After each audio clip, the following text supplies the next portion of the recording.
Hello अस्सलाम वालेकुम जी। Cash visor से हसन मारी मारी पेट्रोलियम के रिज़ल्ट्स प्रीव्यू के साथ मारी ने रिज़ल्ट अनाउंस किया है कल 24 अप्रैल को। और मारी का जो रिज़ल्ट है वो कह रहा है कि उसकी सेल्स में 10% का क्वार्टर टू क्वार्टर इंक्रीज़ आया है। रॉयल्टी फ़ीस कंपनी की 45% इंक्रीज़ कर चुकी है। कंपनी ने अपनी ऑपरेटिंग कॉस्ट को कम किया है और फील्ड कॉस्ट को कम करके कंपनी ने क्वार्टर टू क्वार्टर -45% अपनी फील्ड कॉस्ट कम कर दी है। कंपनी के जो ग्रॉस प्रॉफिट है वो 41% का उसके क्वार्टर टू क्वार्टर इंक्रीज़ है। एक्सप्लोरेशन कॉस्ट में कंपनी ने अपने आप को डाउन किया है और एक्सप्लोरेशन कॉस्ट को कंट्रोल करते हुए कंपनी ने 22% का क्वार्टर क्वार्टर डिक्लाइन दिखाया है। कंपनी के ऑपरेटिंग प्रॉफिट जो है 57% पे जा चुके हैं।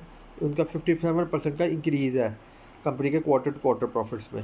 फाइनेंशियल चार्जेस कंपनी के 6% इंक्रीज़ हुए हैं। उसके अलावा कंपनी के अदर चार्जेस में -5% डिक्लाइन आया है। और अदर चार्जेस कंपनी के जो है वो अदर इनकम में -5% है। और अदर चार्जेस 38% कंपनी के इंक्रीज़ हुए हैं quarter to quarter. Profit before tax company ने 50% इंक्रीज़ दिखाया है। और प्रॉफिट आफ्टर टैक्स कंपनी ने 42% का इंक्रीज़ दिखाया है। और कंपनी की जो ईपीएस है वो भी 42% इंक्रीज़ हुई है। तो अगर हम कंपनी के इस क्वार्टर में जो कंपनी की अर्निंग आई है वो 13.25 है। कंपनी का पे आउट कुछ नहीं है, कंपनी ने कुछ नहीं दिया अपने अभी इन्वेस्टर्स को पे आउट में। लेकिन एक बात देखनी पड़ेगी, कंपनी के जो ग्रॉस मार्जिन है उनमें वो 44% से इंक्रीज़ करके 56% पे चले गए हैं। और कंपनी के ऑपरेटिंग मार्जिन भी 35% से इंक्रीज़ करके 50% पे जा चुके हैं। नेट मार्जिन में भी एक अच्छा इंक्रीज़ है, 27% से कंपनी के नेट मार्जिन इंक्रीज़ होकर 35% पे आ गए हैं। और हालांकि कंपनी का जो इफेक्टिव टैक्स रेट है वो 25% से बढ़ के 29 पे चला जा चुका है।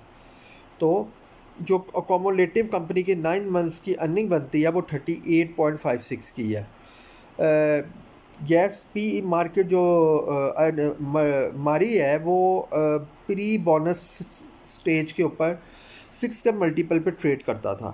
लेकिन मारी ने अपने आप को एक्सपेंड कर लिया है। इस वक्त मारी जो है एक क्लाउड का बिजनेस भी कर रहा है जिसमें वो एक अच्छी 10 बिलियन की इन्वेस्टमेंट करना चाह रहा है, 10 बिलियन रुपीज़ की। उसके साथ साथ मारी इस वक्त मिनरल्स में भी एंटर हो चुका है। तो मारी एक बड़ा ग्रुप है और इसकी ग्रुप अर्निंग जो है हम कह सकते हैं मारी अब 10 से 11 के मल्टीपल्स पे ट्रेड करता है। 10 से 11 के मल्टीपल्स पे ट्रेड करते हुए मारी अगर लास्ट क्वार्टर में भी 13 की अर्निंग दिखाता है तो हम इसकी जो एक्चुअल वैल्यूएशन बनती है वो कोई 575 से लेकर 600 के दरमियान इसकी एक्चुअल वैल्यूएशन है। और हमारी ट्रेड हो रहा है 616 पे। Thank you.